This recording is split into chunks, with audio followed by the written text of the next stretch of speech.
So, John Prineas, Executive Chairman of St George Mining, thank you so much for coming along today to Canary, your first time with us.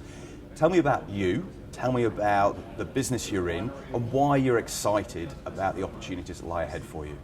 Thank you very much. It's a very, very exciting time for St George shareholders at the moment. We've got 2 drilling programs underway. At Mount Alexander, we've started our nickel sulfide drilling, and at East Laverton, we're about to start our gold drilling. Drilling is the most exciting time for a shareholder in an exploration company, so happy to share some news with that. With 2 projects, what is it, where should the investors see them as equally important? Are you more focused on one, or is this just 2 amazing opportunities that you're pursuing? They are 2 terrific opportunities. Mount Alexander is a little bit more advanced because we have hit high-grade nickel sulfides there. Last year we drilled 15 electromagnetic conductors. Every single one of them was massive sulfide mineralisation. I like to compare us to Winks or Black Caviar in the horse racing game. Back St George on drilling EM conductors, you can't lose. With East Laverton, we've still got to hit some high-grade gold, but we're in the neck of the woods of 2 major deposits, the 2 most recent big discoveries at Gruyere and Tropicana. So it's a very exciting area to be exploring in. But why nickel? What makes nickel exciting? The words nickel and boom are made for each other. Everyone loves a nickel boom. We're certainly going to be trying to discover something and create a lot of excitement. Everyone knows the Sirius story. Discovered something when the share price was 8 cents, peaked at about 5 cents, sold the company for $1.8 billion. Nickel is hard to find, but when you find it, it creates a lot of shareholder wealth. Now, you've had some recent coverage from Mine Life. How does that help you as a company? In the nicest possible way, you're not particularly well known yet. So how does that sort of coverage help you? Yeah, there's a lot of companies out there wanting to get their name noticed. Gavin Wendt at Mine Life is a very respected analyst, so it's wonderful for him to validate our potential. Our last 2 capital raisings, our last capital raising was led by Bell Potter, Argonaut and RM Capital, leading brokers in the mining space. So that helps prove to everyone that we have a very quality offering. So you've got a couple of really great assets out in WA, but historically over a 5-year period, gold and nickel coming off the bottom.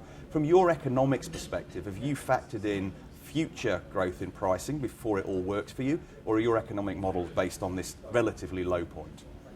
Well, firstly, it is a bit of a downturn in the market, which is a great time to be exploring. Exploration costs are low, so that's in our favour. In terms of the nickel, we have a very high margin, low cost opportunity out there in Mount Alexander. We can make money at the current prices, but we are expecting nickel price to double over the next 3 years, and that will certainly create a much bigger profit margin for us. Now, you've obviously taken that chance to invest early. Different people invest at different times. What are the milestones that you're expecting to announce to the market that allow people to make their decisions of when to get in? Yes, well, everyone has a different sort of investment criteria, but certainly the story is just getting better and better at Mount Alexander. This drilling program should help prove up the size of the resource out there and convince people that this will be monetised. We've ticked every single box there is to commercialise the Mount Alexander deposits, close to infrastructure, shallow mineralisation, high-grade mineralisation, easy to process through a flotation process. The only thing we need to sort of establish is the size of the resource, and hopefully that should be a bit more advanced after this drill program.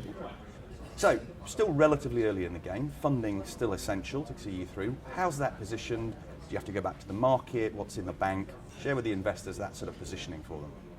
We're placed very well at the moment. We have $5.7 million in the bank, a very strong capital raising last year with Bell Potter and Argonaut.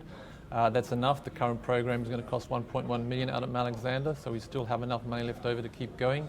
I think the results will speak for themselves, and then they will enable us to raise money pretty easily in the future. So you're closed. The final pitch to the Canary investors. Why should they, in 3 points or less, have you in their portfolio? There really is one key point, and that is we are an excellent growth opportunity. We've made an initial discovery at Mount Alexander, so the risk of exploration is really sort of gone. De-risk the opportunity. It's really just a matter of how successful we're going to be. The success has already been achieved.